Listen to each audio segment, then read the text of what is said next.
जो जीव सोमवार का व्रत करता है, सोमवार के दिन व्रत रखकर जो महादेव का जल से अभिषेक करता है, मैं आपको बता दूं, अभिषेक सभी लोग करते हैं, लेकिन किन्हीं किन्हीं को अभिषेक की विधि नहीं पता। अपने घर में रोग को मिटाने के लिए अगर आप महादेव का अभिषेक करें, जो कि यहां चल रहा है, रोग को मिटाने की एक विधि है। जब महादेव का अभिषेक करें तो कुश के साथ, कुशा के साथ, कुश के जल से, तो कुश के जल से का मतलब हो गया कि उस जो जल आप चढ़ा रहे हैं उस जल में कहीं ना कहीं कुश का स्पर्श हुआ हो, कुशा का। तो जो कुशा के जल से महादेव का अभिषेक करते हैं, उनके घर से, उनके जीवन से बीमारियां भाग जाती हैं। इसीलिए यहां पर जो रुद्र अभिषेक हो रहा है वो कुशा के जल से अभिषेक हो रहा है कि जो जो लोग इसमें जुड़े हुए हैं उनके जीवन से, उनके घर से स्पेशली कोरोना नाम की बीमारी भाग जाए। इसीलिए यहां पर ये रुद्र अभिषेक करवा रहे हैं, उस विधि के साथ करवा रहे हैं। तो जो लोग सोमवार का व्रत रखते हैं, सोमवार के व्रत रखने वाले महानुभावों को इस बात का ध्यान रखना चाहिए कि महादेव का अभिषेक बिना कुछ खाए, बिना जल ग्रहण किए, आजकल बुरी आदत है, उठते ही चाय पी लेते हैं। जब आप नियमों का अतिक्रमण करते हैं तो वो फल आपको नहीं मिलता जो आपको मिलना चाहिए। प्रत्येक व्रती को, मतलब जो लोग व्रत रखते हैं, उनको पूर्णतः नियमों का पालन करना चाहिए। जब आप व्रत हैं तो बिना स्नान किए आप चाय पानी नहीं ले सकते, पूजा किए बगैर नहीं ले सकते। तो सोमवार का व्रत रखने से पहले ये ध्यान रखें, सुबह उठे, स्नान करें और सबसे पहले शुद्ध पात्र लें, पात्र में जल भरें, संभव हो सके तो गंगा जल भरें और गंगा जल लेकर उस पे कुश का स्पर्श कराएं या उसमें ही कुश रखकर फिर अभिषेक करें और फिर बेलपत्र चढ़ाएं। बेलपत्र चढ़ाने का बहुत बड़ा महत्व है। दो ही देवता ऐसे हैं जो बड़े आसानी से प्रसन्न हो जाते हैं। बहुत सरल पूजा है इन दो देवताओं की, एक तो शिव जी की और एक नारायण की। हमारे ब्रज में तो संत कहते हैं चढ़ाए के पी लो और दिखाए के खा लो, ऐसे देवता हैं। नारायण शालिग्राम के रूप में है और महादेव शिवलिंग के रूप में है। तो दोनों का अभिषेक करो और जल पी लो और दोनों को भोग लगाओ, खा लो। तो इतनी सरल पूजा है इनकी, तो दोनों की। तो बेलपत्र से महादेव प्रसन्न हो जाते हैं और तुलसी दल से शालिग्राम प्रसन्न हो जाते हैं। दुनिया को सोना दे दो, चांदी दे दो, ये दे दो, वो दे दो, गाड़ी दे दो, बंगला दे दो, सब दे दो, इसके बाद भी हैप्पी नहीं है, अनहैप्पी है। और महादेव को बेलपत्र चढ़ा दो, प्रसन्न हो गए। महादेव ने एक बात कही है, जब भी कोई जीव मेरे मंदिर में आता है और पहली बार जब कहता है हर हर महादेव, तो मैं उसका हो जाता हूं। एक बार कहने पर हर हर महादेव मैं उसका हो जाता हूं, और जब 3 बार बोल देता है तो मैं ऋणी हो जाता हूं उसका। इतनी जल्दी महादेव प्रसन्न होते हैं, इतनी शीघ्रता से महादेव भूत भावन विश्वनाथ महाकालेश्वर प्रसन्न हो जाते हैं। और यही बात भगवान श्री कृष्ण के ऊपर भी है। और राम और कृष्ण और भोले में कोई अंतर मत समझना। यहां शिव कथा हो रही है इसलिए शिव महात्मा की चर्चा हम यहां कर रहे हैं। 3 बार कृष्ण कृष्ण कहने पर कृष्ण ऋणी हो जाते हैं। 3 बार महादेव कहने से महादेव महादेव महादेव महादेव ऋणी हो जाता है। बेलपत्र चढ़ा दे तो बड़े प्रसन्न हो जाते हैं। तो सोमवार के व्रत में अभिषेक करने के बाद बेलपत्र चढ़ाकर गंगा जल से अभिषेक करें और गंगा जल से अभिषेक करने के बाद में बेलपत्र चढ़ाएं और संभव हो सके तो कुछ न खाएं, जल पी लें। और अगर लगे कि हम नहीं रह सकते तो फल खाएं, ज्यादा नहीं व्रत में खाना चाहिए। और ज्यादा से ज्यादा इसी मंत्र का जाप करना चाहिए, ओम नमः शिवाय। इस मंत्र का जाप करने से हम उतने पाप कर नहीं सकते जितना ये पापों को नष्ट करने में सक्षम है। ये मंत्र हम कर ही नहीं सकते एक जीवन में। वो हम कथा बताएंगे आपको अभी कि कितने कितने पापी शिव कथा ने तारे, अभी हम बताएंगे आज। लेकिन अभी हम सोमवार के व्रत की कथा आपको सुनाते हैं, बड़े ध्यान से सुने। एक वैश्य थे, बड़े धार्मिक प्रवृत्ति के थे, पति पत्नी थे, बड़े धार्मिक प्रवृत्ति के थे दोनों, महादेव के सच्चे उपासक थे, महादेव की पूजा, नित्य पूजा वंदन किया करते थे, हमेशा अहरनिश महादेव की सेवा में रत रहते थे, अपना कार्य भी देखते थे पर स्वधर्म पर चलते थे। उनके घर में एक तकलीफ थी, उनके घर में बालक नहीं था, बाकी का सब था, अच्छा मकान था, काम अच्छा था, व्यवहार अच्छा था, स्वभाव अच्छा था, सब कुछ बहुत अच्छा था, पर पुत्र नहीं था। तो एक दिन सेठानी जी रो पड़ी अपने पति के आगे, वैसे महादेव ने हम सबको सब कुछ दिया है, पर हमारे बाद हमारी पीढ़ी को कोई जल देने वाला नहीं होगा, कोई एक बालक होता तो कम से कम हमारे जाने के बाद हमारे पितरों को जल मिलता रहता। प्रत्येक स्त्री विवाह के बाद अपने आप को संपूर्ण तब समझती है जब उसका मातृत्व जागृत होता है, और मातृत्व जागृत होता है संतान उत्पन्न होने के बाद। हमारे शास्त्रों में अगर आप देखें तो विवाह का मतलब सिर्फ इतना ही है कि विवाह इसलिए हो कि संतान हो जाए, जिससे आगे वंश चले।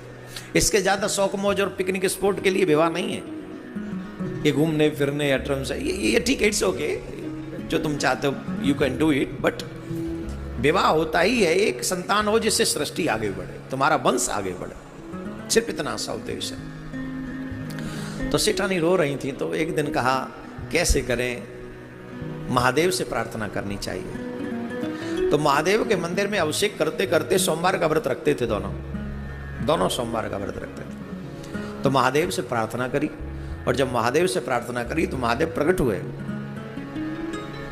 और महादेव ने कहा कि तुमको पुत्र होगा, लेकिन बात एक ही है, 12 साल की आयु होगी उसकी, बस मात्र 12 साल। अब न तो सेठ जी खुश रह सके और न दुखी हो सके। कहीं कहीं ऐसा भी आता है कि महादेव नहीं आए, स्वप्न में सेठ जी से महादेव ने कहा कि तुमको पुत्र होगा, लेकिन 12 वर्ष का ही होगा, बस 12 वर्ष तक ही रहेगा। दोनों बात समझ के चलो, प्रकट भी हो गए या स्वप्न में आया, कल काल में स्वप्न भी तो साक्षात्कार ही माना गया। तो अब सेठ जी इस बात को किससे कहें, और सिर्फ सेठ जी को पता था, सेठानी को पता नहीं था। बब बेटा हुआ, 9-10 महीने बाद बड़े खुश हुए, सेठानी जी बड़ी प्रसन्न, मोहल्ले में बड़ी रेल चोल हो गई, अरे वाह वाह वाह, इतने सालों बाद पुत्र हो गया, पुत्र हो गया, बड़ी खुशी थी, बड़े आनंद में थे, सब मगन हो रहे थे, सब खुशियां मना रहे थे। पर वही है वही जो राम रचि राखा, को करे तर्क बढ़ावै साखा। इतना ही था। होता क्या है, बोले जो राम स्वीकार करें, शिव जिसे स्वीकार करे, सिर्फ उतना ही होगा। तुम कितन तू कछु और विचार करे नर, तेरो विचार धर्यो ही रहेगा। चाहते क्या नहीं, हम लोग क्या नहीं चाहते, हम तो यही चाहते हैं कि हम यहाँ कथा कर रहे हो, बड़ा भयानक पंडाल हो, भयंकर बहुत विशाल विकराल पंडाल हो, और महाराज जहाँ तक दृष्टि जाए वहाँ तक लोग ही लोग बैठे हों, यही चाहते थे, है ना, ये आज भी चाहते हैं। पर भयो का बोले चुपचाप बैठो शांति सेवा धाम में, कैमरे लगाओ, लोगों को बैठे रहने दो घरों में, और जो जहाँ बैठे हैं वहीं बैठे बैठे सुने, बाकी का सियावर रामचंद्र की। हम तो चाहते हैं, हमारे चाहने में कहाँ कमी है, लेकिन हमारे चाहने न चाहने से कोई फर्क नहीं पड़ता। फर्क पड़ता है कि वो ईश्वर, वो शिव क्या चाहता है, वो गोविंद क्या चाहता है। आज बताओ किस काम के वो बड़े बड़े पावरफुल कंट्री, किस काम के हमारे प्रधानमंत्री, किस काम के हमारे राष्ट्रपति, किस काम की हमारी ये सेना, किस काम के हमारी ये सब, हम किस काम के, तुम किस काम के। जब ईश्वर ने चाह लिया, स्टॉप मीन्स स्टॉप। कह रहे हैं कि लगभग 3 लाख लोग मर गए, पर दिल पे हाथ रख के देखो कितने मरे होंगे। आंकड़ा घटाओ बढ़ाओ तुम्हारी मर्जी। हम तो कह रहे हैं 3 लाख भी मरे, क्या 3 भी दे सकते हो वापस? 3 लाख मान ले मर गए, तो 3 भी दे दोगे किसी को? और यही नहीं, हर जगह अमेरिका में बता दे 5 लाख के करीब लोग मर गए, वो एक नहीं दे सकते। वो कहने को पावरफुल कंट्री है, तो हम पावरफुल हैं सिर्फ जिंदा रहने तक, लेकिन हमसे भी आगे किसी और की पावर चलती है। मानो या मत मानो, इट्स अप टू यू, तुम्हारे ऊपर डिपेंड है। तुम्हारे ऊपर जो कुछ और विचार करे नर तेरो विचार धर्यो ही रहे। तुम कुछ और सोचते हो, तुम्हारा विचार किसी योग्य नहीं, वो यहीं रह जाएगा। इसीलिए मैं ये नहीं कहता कि तुम कमाओ मत, मैं ये नहीं कहता कि तुम अपनी जिंदगी की कुछ जो खुद सोचते हो वो करो मत करो, लेकिन हारिए ना हिम्मत विसारिए ना हरि को नाम, जाई विदे राखे शिवा वाही विदे रही है। हिम्मत मत हारिए, किसी भी कठिन परिस्थिति में हिम्मत मत हारिए, चाहे परिस्थितियां जो हों जैसी भी हों, अपनी हिम्मत मत हारो।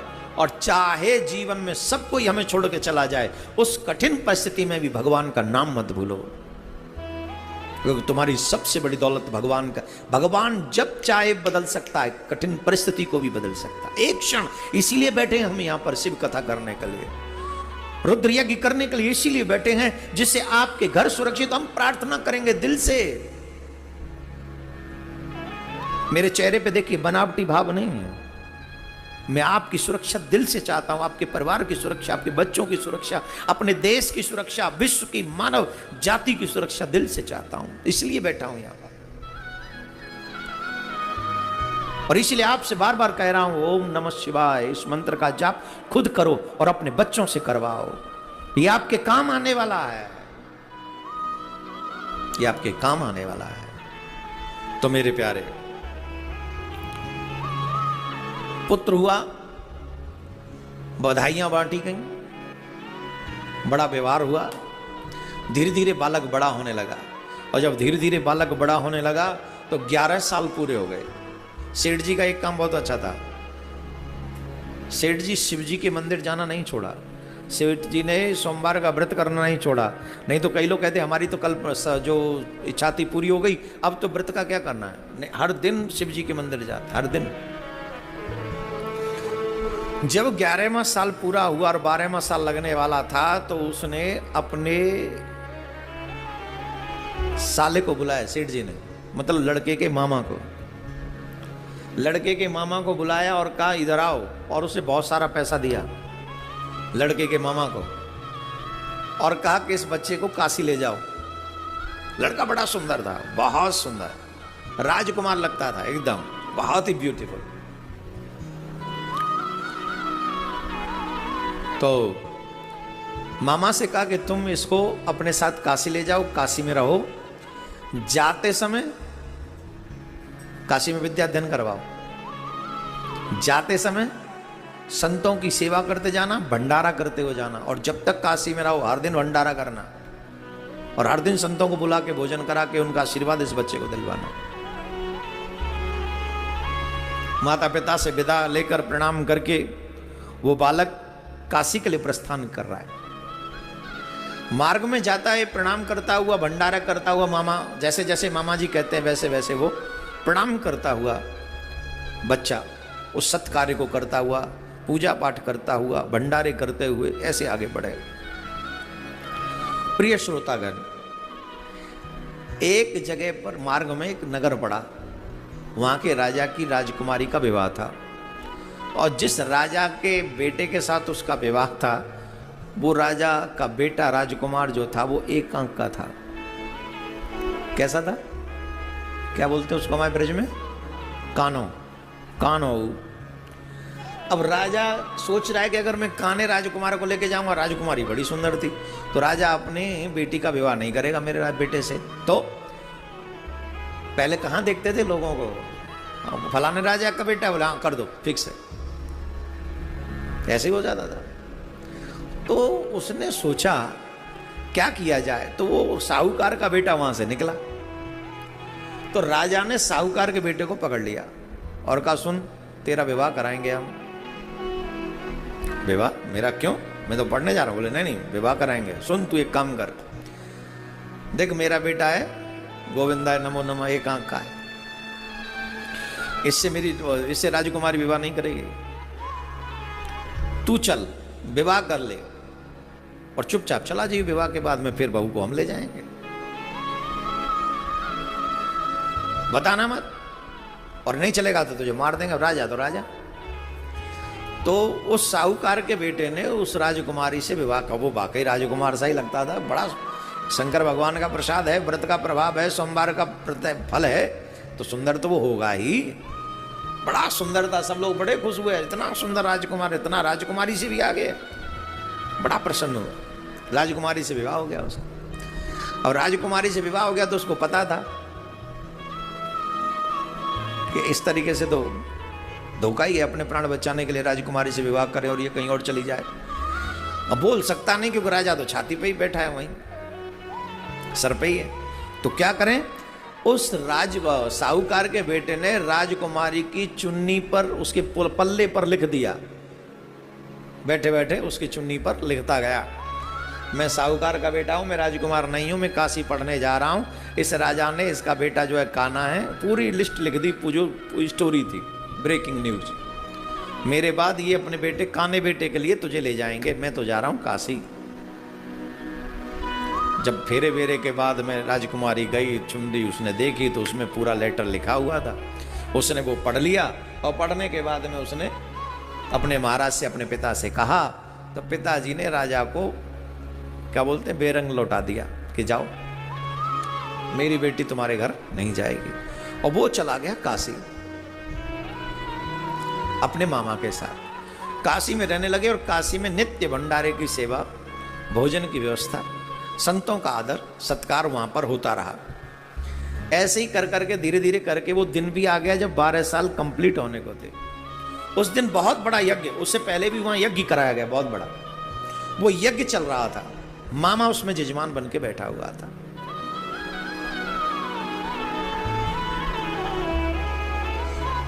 जैसे ही वो 12वां साल पूरा हुआ, बेटा यज्ञ में से निकल के आया और मामा से कह के कि मेरी तबीयत थोड़ी सी खराब हो रही है, मैं जाके थोड़ा विश्राम करता हूं, आप यज्ञ संपन्न करा। और ठीक, जहां पर वो रुके हुए थे वहां आकर वो लेट गया। अब लेटना क्या था, वो दिन पूरा था, गोविंदाय नमो नमः। मामा ने देखा भांजा आया नहीं, बहुत देर हो गई, तो वो भांजे को देखने के लिए वापस आए, और जब भांजे को देखने वापस आए तो भांजा तो था ही नहीं। अब मामा रोया नहीं, क्योंकि यज्ञ में बैठा है, यज्ञ का जजमान है, रोऊं कैसे, रोया ही नहीं। कितना कठोर हृदय किया होगा उस, भांजा भी बहुत प्रिय होता है मामा को। ये तो अब थोड़े से मामा वैसे हो गए, नहीं तो मामा का मतलब आप समझ रहे हैं, मामा 2 माँ का शब्द जुड़ा है, बहुत लाड़ प्यार करते हैं मामा। और आजकल तो जो भी है समझो आप, यज्ञ संपन्न कराया, और जो फूट फूट के रोया, जो फूट फूट के रोया, जो फूट फूट के रोया। यज्ञ से, संतों के उस सेवा भाव से महादेव प्रसन्न हुए। पूछा, बताओ क्या चाहिए?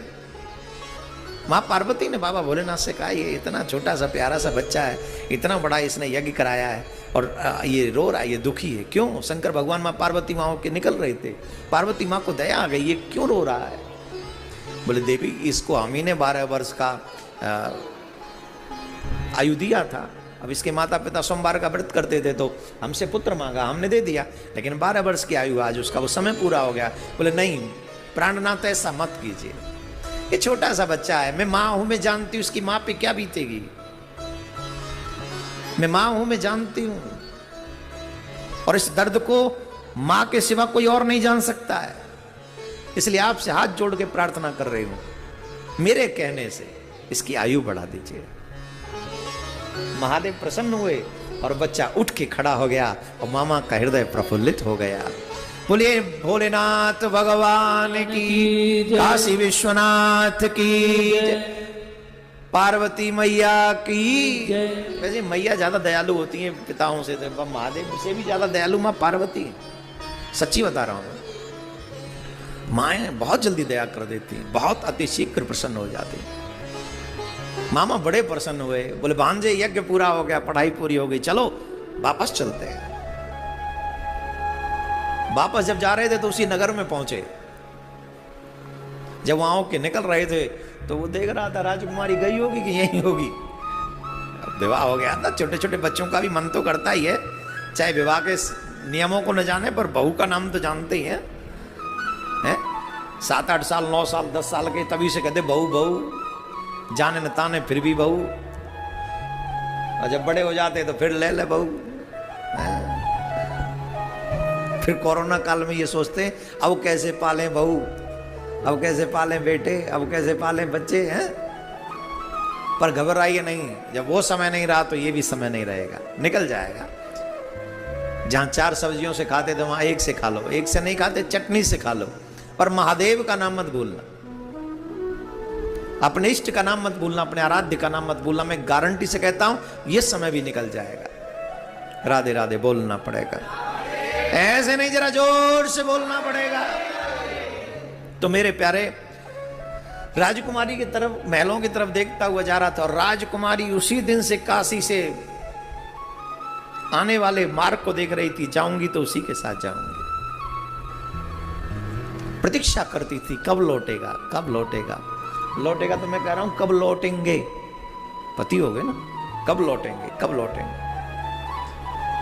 तो देखा वही राजकुमार, वही साहूकार के पुत्र आ रहे हैं, तो तुरंत अपने पिता को अवगत कराया, वो जा रहे हैं, निकल रहे हैं यहां से। दौड़े राजा, अपने सेवकों से कहा बुला के लाओ इन्हें आदर सत्कार के साथ, और पूर्णतः अपने जामादा की तरह उनका स्वागत किया, सत्कार किया, और बहुत कुछ धन देकर, दहेज देकर कहा कि आपकी पत्नी है मेरी पुत्री, आप इसे स्वीकार करें।